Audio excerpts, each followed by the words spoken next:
ሕዝብ በመንግስታዊ ስርዓት የደረሰበትን ግፍና በደል ለመመከት በአዲሱ ትውልድ የተለኮሰው ህዝባዊ እምቢተኝነት የሁሉንም አማራ ተሳትፎና ድጋፍ እንደ ጉልበት ተጠቅሞ አገዛዙን እያንበረከከ በድል እያሸበረቀ በአሸናፊነት ከፍታው ላይ ይገኛል ተብሏል። በክልሉ ዛሬም በበርካታ አካባቢዎች ውጊያዎች ሲቀጥሉ ለህዝባዊ ጭፍጨፋ የተሰማራውን የብልጽግና ሰራዊት ፋኖ ከባድ ኪሳራ እያደረሰ ነፃነቱን በክንዱና በነፍጡ እያወጀ ነው ተብሏል። ቀዳሚው መረጃችን ነው።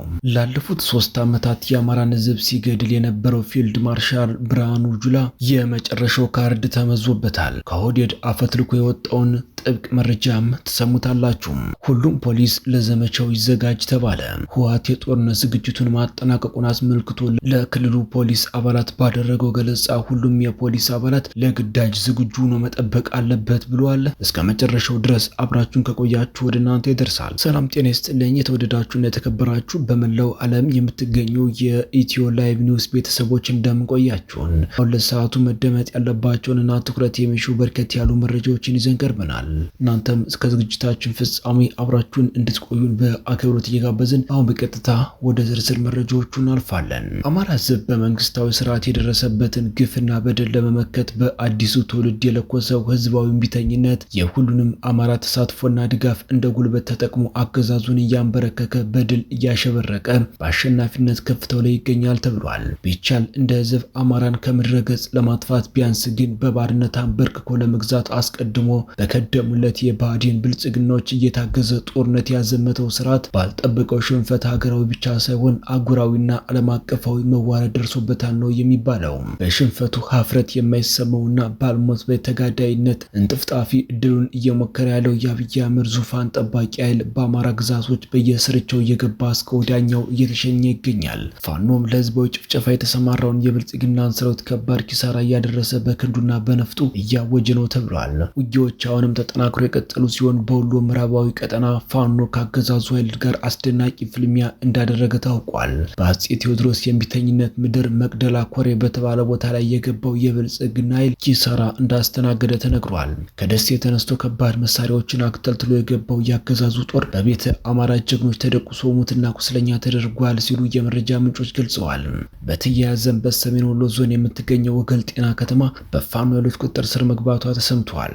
የፋኖ ኃይሎች በከተማዋ ላይ በከፈቱት የተቀናጀ ጥቃት ገዛዙ የጸጥታ ኃይሎች በማስወጣት ከተማዋን መቆጣጠራቸውን የተሰማው። በጎጃም ፍኖተ ሰላም ከተማ መሰረቱን ያደረገው የምዕራብ ጎጃም ቀጠናው የብልጽግና ጦር ደግሞ ከሰሞኑ በሰከላና አካባቢው በርካታ ኃይሉ በፋኖ ተቀጥቅጦ ከባድ ኪሳራ ያስተናገደ በመሆኑ በካምፕ ውስጥ ከፍተኛ ፍርሃት እንደነገሰ ታውቋል። በዚህ ሳምንት ብቻ በቋሪት በደጋ ዳሞትና በመርጦ ለማርያም ወረዳዎች የሚተማመንበት ኃይል የረገፈበት በመሐመድ ተሰማ የሚመራው በጎጃም የተሰማራው የምስራቅ እዝ 302ኛ ኮር ኃይል እንዲጨመርለት መጠየቁ ተሰምቷል። ሆኖም ተጨማሪ ኃይል እንደሌለና የአካባቢውን ፖሊስና ሚሊሻ እንዲጠቀም ታዟል የተባለው። በጎንደር ውጊያዎች ሲቀጥሉ የገብርዬ ልጆች በደብረ ታቦርና እስቴ በአገዛዙ ጦር ላይ ድል ተቀዳጅተዋል። በታላላቆቹ አርበኞች ሜጀር ጀነራል ባንተና ሜጀር ጀነራል ከፍ ያሉ ደሴ ስም የተሰየሙት ሁለት ኮሮች ተጋድሎ ያደረጉት በስቴና በጋይንት ነው። የጎንደር ጠቅላይ ግዛት በላይ እዝ ሜጀር ጀነራል ባንታ ባተ አንደኛ ኮር ዝክረ ሰማዕታት አንደኛ ዓመት መታሰቢያ ዘመቻ መክፈቱን አስታውቋል። በአማራ ህዝብ የህልውና ትግል ታሪክ የመጀመሪያው ክፍለ ጦር ሜጀር ጀነራል ባንታ ባተ ያረፈበት ታሪካዊ ጉና ክፍለ ጦር ዛሬ በስቴ ወረዳ መካነ ኢየሱስ ከተማ በመግባት ስኬታማ የከተማ ኦፕሬሽን መስራቱን የክፍለ ጦሩ ህዝብ ግንኙነት ኃላፊ ፋኖ ያሬድ ደገፈው ገልጿል። የጉና ክፍለ ጦር በስቴ ደንሳ ብርጌድ አማካኝነት የፈጸመው ስኬታማ የከተማ ኦፕሬሽን እኩለ ቀን እንደተፈጸመ የገለጸው ፋኖ የዕለቱ ልዩ ድላችን የዛሬ ዓመት ወለ ከተማ ላይ በነበረው ተጋድሎ እያገዛዙን ኮንክሪት ምሽግ ሰብሮ ታላቅ ጀብድ በመስራት ክብር ህይወታቸውን በጀግንነት ለአማራ ህዝብ በሰጡ አርበኞቻችን ማለትም አርበኛ ግዛቸው ጥላሁን፣ አርበኛ ሸጋው ውበት ወይም ገብርዬና ሌሎችም መታሰቢያ የሚሆን ነው ብለዋል። ጀግና ይሞታል እንጂ ዓላማው ፍጹም አይሞትም ሲል የገለጸው ፋኖ ያሬድ ከመካነ ኢየሱስ ከተማ ኦፕሬሽን የባዕዲን ብልጽግና ስርዓት የሚተማመንባቸው የህዝብ ጠላት የሆኑ አመራሮችና የጸጥታ መዋቅር አባላት ላይ እርምጃ መወሰዱን ገልጿል። በእንዲህ እንዳለ የአማራ ፋኖ ብሔራዊ ንቅናቄ ጎንደር ጠቅላይ ግዛት በላይ እዝ 206ኛ ከፍ ያለው ደሴ ኮር የአንበሳው ጋይንት ክፍለ ጦር ነጻ በወጣቸው አካባቢ የሚያደርገውን ህዝባዊ ውይይት አጠናክሮ ቀጥሏል። በተለይም በአማራ ህዝብ የህልውና ትግል ላይ ከፍተኛ ጫና መፍጠር የሚችሉ በርካታ የጠላት እጆች መኖራቸውን ተከትሎ በትግሉና በህዝቡ ላይ ከባድ ፈተና ሆነው ቆይተዋል። ይህ ክፉ ኃይል ቆርጦ ለመጣል ዳግም የፋኖ ትግል የመስመር ጥራት ለትግሉ ባለቤት ለአማራ ህዝብ በግልጽ ሊናገረውና ውይይት ሊደረግበት እንደሚገባ ይታመናል። ይህንን የተረዳው የጎንደር ጠቅላይ ግዛት በላይ ዕዝ 206ኛ ከፍ ያለው ደሴ ኮር የአንበሳው ጋይንት ክፍለ ጦር አስቻለው ደሴ ብርጌድ በተቆጣጠራቸው ቀጠናዎች የሚያደርገውን ህዝባዊ ውይይት አጠናክሮ ቀጥሏል። መረጃዎቻችን ሲቀጥሉ ባለፉት 3 ዓመታት የአማራን ህዝብ ሲገድል የነበረው ፊልድ ማርሻል ብርሃኑ ጁላ በቅርቡ ከስልጣን እንደሚነሳ እርግጥ መሆኑን ከኦህዴድ ያፈተለከው የመረጃ ምንጭ አረጋግጧል። በውጭ ሀገር የሚኖሩ የቀድሞ የኦህዴድ ባለስልጣናት አገኘን ባሉት ተጨባጭ መረጃ መሰረት ፊልድ ማርሻል ብርሃኑ ጁላ በጡረታ በቅርቡ የሚገለል ሲሆን በሱ ምትክ ጄኔራል ጌታቸው ጉዲና ስልጣን ለመረከብ በዝግጅት ላይ ይገኛል።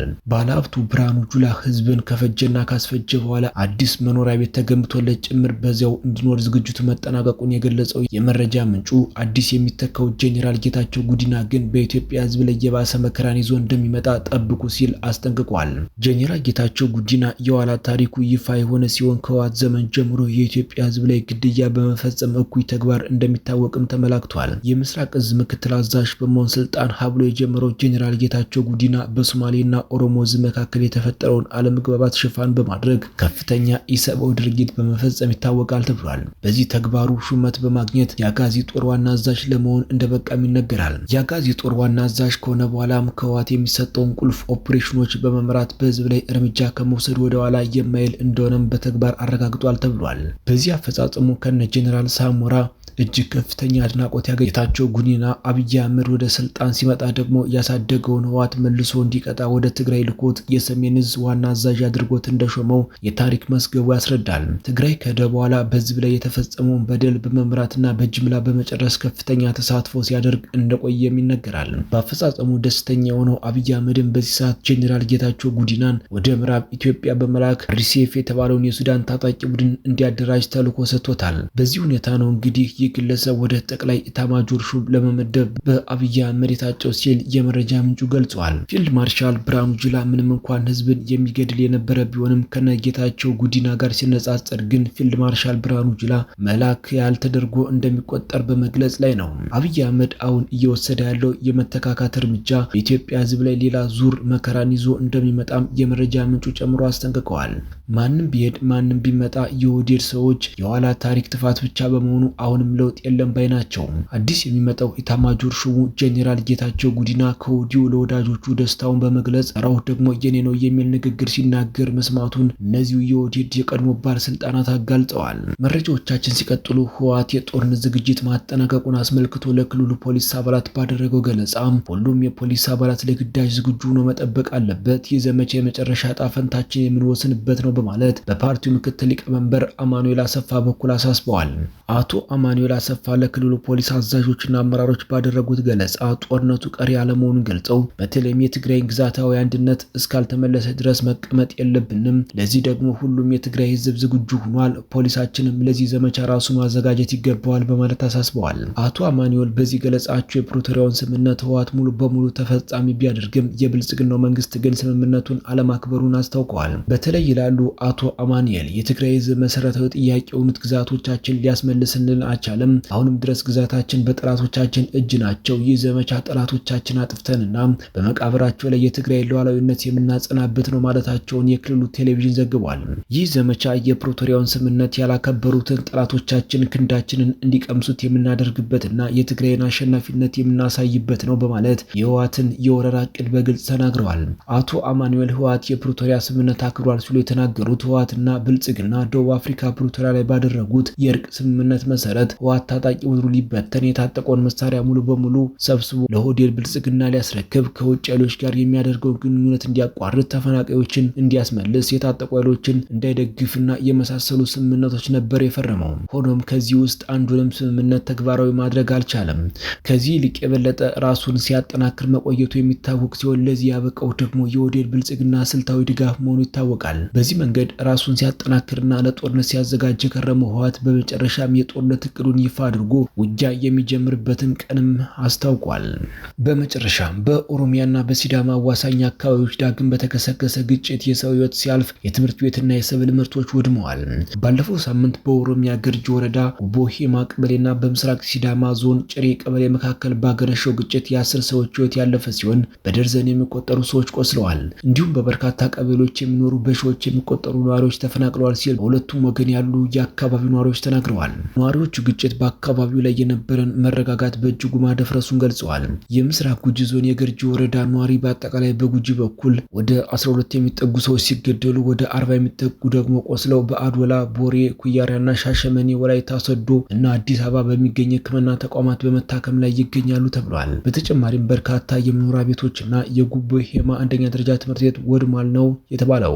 የተወደዳችሁና የተከበራችሁ በመላው ዓለም የምትገኙ የሚዲያችን ቤተሰቦች ለሰዓቱ የያዝናቸው መረጃዎች እነዚህን ይመስሉ ነበር። እናንተም እስከ ዝግጅታችን ፍጻሜ አብራችሁ ስለቆያችሁ ምስጋናችን ከልብ ነው። በሌላ አዳዲስ እና ወቅታዊ መረጃ እስከምንገናኝ በያላችሁበት ሁሉ ሰላሙን ተመኘን። ጤና ይስጥልን።